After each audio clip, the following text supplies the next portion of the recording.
Today, let's make a quick demo for MiTree. Let's start by creating a MiTree object. Right-click in the hierarchy, go to MiBehaviour and select MiTree. This object will help us to run our behavior. You can drag any behavior here or you can create another one. Let's click the create button and name it as story.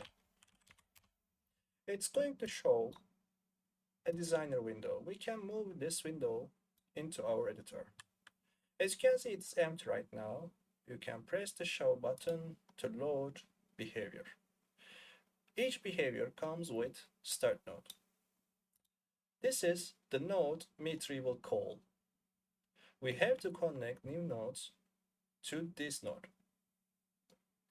Let's make a quick example. Let's go actions button and click on it. There are several actions here. You can also create your own actions, but we will cover this one in the next videos. So let's write here log. As you can see, whenever I hold on the log, there is a description on the right side. Logs a message to the console with specific log type. This is the first way of creating actions. You can also click or press space key and search for log.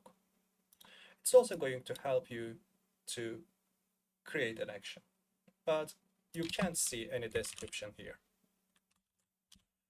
So let's remove the recently created one and let's move our log right bottom of the start node.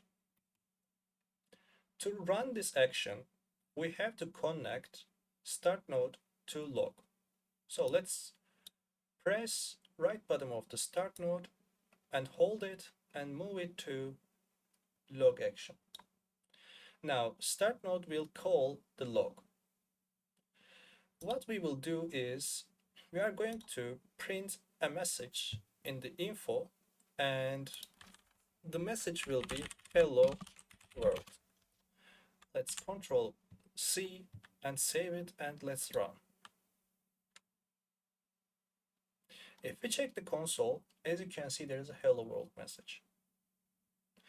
When we inspect our behavior, so let's go and click show button, you will see a check mark on the each node. That means it is executed successfully. If a node fails, which means you didn't make it run, it's going to be a cross icon. There is going to be a cross icon. We will cover why fail is important and what happens when a node is failed in the next videos. Thanks for watching.